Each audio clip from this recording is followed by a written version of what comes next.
देश की संसद में संग्राम मचा हुआ है अंबेडकर के नाम पे।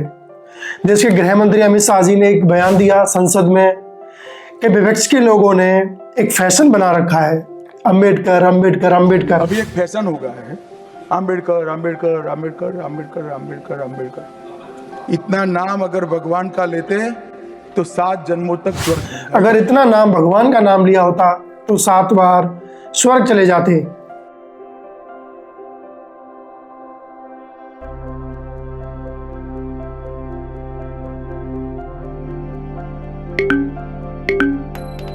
फिर क्या था, विपक्ष ने ये मुद्दा लपक लिया और उसमें संग्राम मचा हुआ है। आज की वीडियो का मुद्दा ये बयान नहीं है, लेकिन इस बयान के इर्द गिर्द घूमती बीजेपी की विचारधारा, कांग्रेस की विचारधारा को हम समझने की कोशिश करेंगे। क्या कहीं बीजेपी को, आरएसएस को, संघ को अंबेडकर से दिक्कत तो नहीं है? कहीं मनुस्मृति से प्रेम तो नहीं है? या फिर कांग्रेस को अंबेडकर से अत्यधिक प्रेम तो नहीं है, या वो दिखा रही है प्रेम और प्रेम नहीं है? वीडियो में आगे बढ़ने से पहले एक बात बहुत स्पष्ट कर दूं, अगर अंबेडकर फैशन बनते हैं, अगर यूथ अंबेडकर अंबेडकर करता है, उनको अपना आइडियल मानता है, तो इससे बढ़िया देश के लिए कुछ नहीं हो सकता है। जिस देश में अंबेडकर जैसा व्यक्ति फैशन आइकॉन बन जाए तो उस देश को आगे बढ़ने से कोई नहीं रोक सकता है। जो व्यक्ति देश की संविधान सभा की प्रारूप समिति का अध्यक्ष रहा हो, जो व्यक्ति देश का पहला लॉ मिनिस्टर रहा हो, जो देश का व्यक्ति विदेशों में जाके झंडे गाड़ चुका हो, जिस व्यक्ति ने अपने समाज दलित उत्थान में अपना जीवन समर्पित कर दिया हो, जिसने हिंदू धर्म की बाकी धर्मों की व्याख्या बहुत सटीक तरीके से की हो, जो व्यक्ति शिक्षित था अपने जमाने में शायद सर्वाधिक, वो व्यक्ति फैशन बन जाए तो क्या दिक्कत है? अमित शाह जी को इससे क्या दिक्कत होनी चाहिए? लेकिन दोस्तों, दिक्कत क्यों है, वो दिक्कत को समझने की कोशिश करते हैं।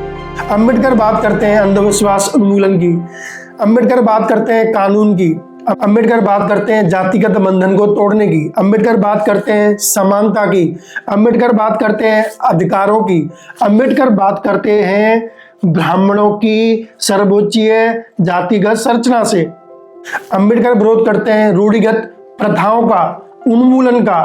दोस्तों, ऐसे में जो बीजेपी संघ पर आधारित राजनीति करती है, मनुस्मृति को आधार बनाती है, वीर सावरकर को आधार बनाती है, उनको अंबेडकर से दिक्कत होना लाजमी है। विपक्ष ने कहा कि बीजेपी तो चाहती है, संघ तो चाहती है कि देश संविधान से नहीं मनुस्मृति से चले। यह बात किसी से छुपी नहीं है कि संघ और बीजेपी का कोर वोट बैंक, जिसमें एक ब्राह्मण वर्ग शामिल है, एलिट क्लास, जो अपने आप को तथाकथित एलिट क्लास कहती है, ब्राह्मण वर्ग कहता है, जनरल कैटेगरीज हैं, वो बीजेपी और संघ का कोर वोट बैंक है। और विपक्ष मुख्यतः कांग्रेस के पास दलित वोट बैंक रहा है।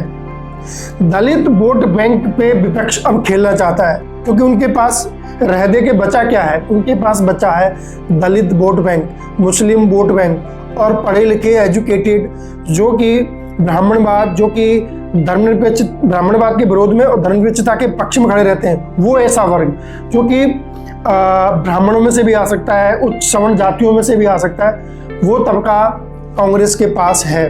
तो राहुल गांधी ने, खड़गे ने देखा कि ये अच्छा मुद्दा मिल गया है, देश की पूरी दलित कम्युनिटी को लामबंद करने का, कांग्रेस के पक्ष में लाने का एक अच्छा मौका मिल गया है, और वो पूरी कोशिश कर रहे हैं। और मुझे लगता है कि राजनीति इन्हीं मुद्दों के इर्द गिर्द घूमे तो ज़्यादा अच्छा है, बजाय मंगलसूत्र के, बजाय गोबर के, बजाय गाय के, बजाय पाकिस्तान के। अगर अंबेडकर जैसे व्यक्ति के इर्द गिर्द देश की राजनीति घूमती है तो ये देश की राजनीति के लिए, देश के संविधान के लिए, देश के कानून के लिए अच्छी बात है। इसलिए संसद के सेशन के बाद राहुल गांधी ने बयान दिया कि मैं तो कहता आ रहा हूँ, देश इस बात को जानता है कि बीजेपी, मोदी जी, अमित शाह, संघ संविधान के खिलाफ हैं, अंबेडकर के खिलाफ हैं। वो देश जो अंबेडकर के संविधान के द्वारा चलता है वो ना चले, ऐसा बीजेपी चाहती है, ऐसा संघ चाहता है। इस मामले में देश के गृह मंत्री अमित शाह से थोड़ी चूक तो हो गई है। वैसे बहुत प्रखर नेता हैं, बहुत तेज हैं, बहुत सोच समझ के बोलते हैं, पत्रकारों के जवाब भी बड़े संयमित तरीके से देते हैं और कट टू कट देते हैं, लेकिन शायद यहाँ संसद में उनसे चूक हो गई है।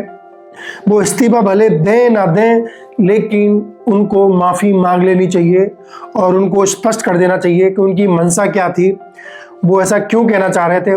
और मुझे अच्छा लगेगा, देश की जनता को अच्छा लगेगा अगर वो ये बात संसद में बोल देते हैं कि अंबेडकर जैसे व्यक्ति को फैशन बनाया जाए, तो ये बहुत अच्छी बात है। और विपक्ष के लिए मेरी सलाह है, क्या आपके पास मौका है अगले 1 सप्ताह तक संसद में आप पूरे विपक्ष के नेता अंबेडकर की टी शर्ट, अंबेडकर के बैग जिन पर अंबेडकर की तस्वीर अंकित हो, पहन के संसद आइए।